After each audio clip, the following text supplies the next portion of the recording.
How soon is too soon? A few weeks back, a member in my private community called the Grievolution Collective asked a really important question about the timing of big life decisions when we are grieving.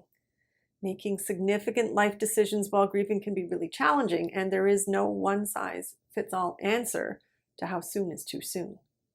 This video will explore some of my suggestions of the important concepts in knowing how soon is too soon, or we could also name it, when is it right for me? Welcome to our little corner of YouTube where we are dedicated to doing grief differently. I'm Jo McRogers, and I welcomed in this really important question about how soon is too soon. Now, I hate to disappoint you if you are looking for a definitive answer to this question about timing, because when we are grieving, we crave clear answers. However, the timing of major life decisions during grief varies greatly from person to person. It depends on the nature of the decision. Big ones like moving or retiring or changing careers or dating again or adopting a baby. And then seemingly smaller personal decisions like cleaning out the closet or repurposing the nursery or letting the toothbrush stay in the bathroom or taking off the wedding ring. These are all small personal decisions with massive implications. All of these decisions need to take into account our emotional state, our specific circumstances of both life and the loss, and also our usual decision-making patterns can play a role. Do we decide and act impulsively, or are we researchers and processors in our decision-making? So here are my thoughts to guide you when it comes to making life decisions while grieving. Number one, decision-making fatigue. There are so many decisions to be made when we are grieving. How will I tell others about the death? Do I hold a funeral or a celebration of life or not? What pictures do I share? Do I serve cold cuts or egg salad sandwiches? What to put on the headstone? How do I bring their body home respectively? Who to trust with my grief? Is this the day to leave the house, to get out of my pajamas? Is this the day to return to work? There are so many decisions. It is exhausting. Many of us experience decision-making fatigue. Our usual process for making decisions isn't likely accessible. I personally remember leaving a store in tears because I couldn't decide which shampoo to buy. I was deep and dark in my grief, and that decision was overwhelming. So when it comes to decision-making fatigue, please be kind to yourself and know that you will need time to settle into decision-making. Some decisions may require quick decisions because they are reality or financially driven.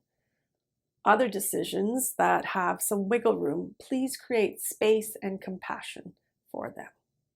And number two concept, grief is a roller coaster on top of an earthquake. Grief typically involves the full range of emotions from sadness, shock, denial, rage, isolation, numbness, and disbelief that this has become our life.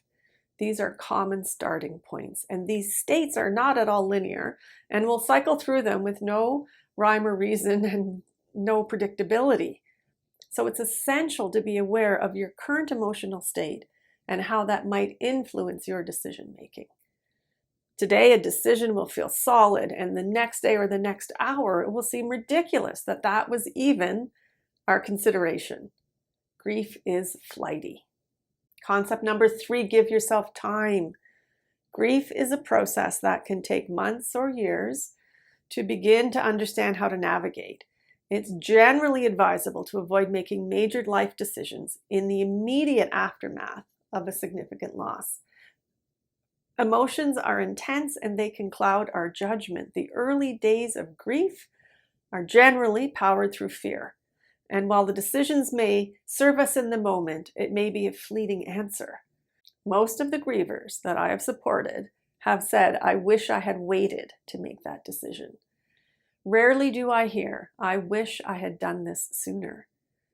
Grievers are vulnerable to those around us, and they often want to support us by hurrying up our grief. They want us to not hurt, so I get it.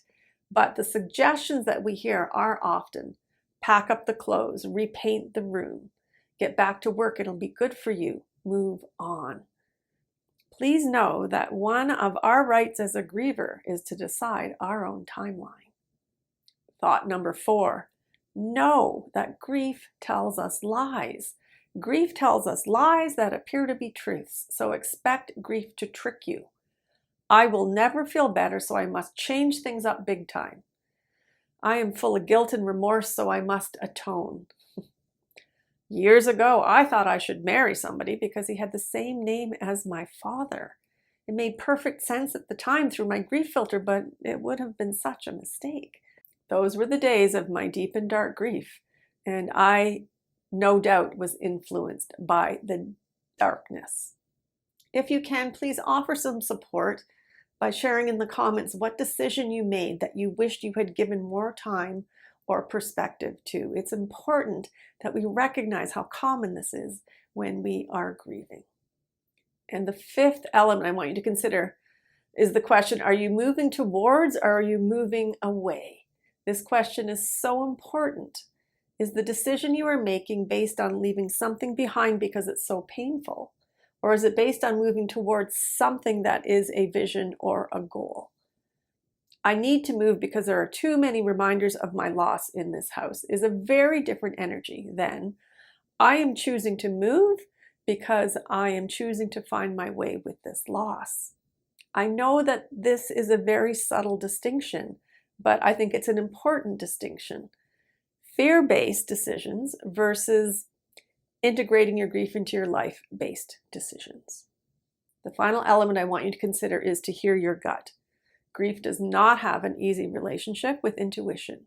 Grief equals survival, and there isn't much room in that for intuition, but please follow my suggestion and find ways and means to invite your gut back into your decision making.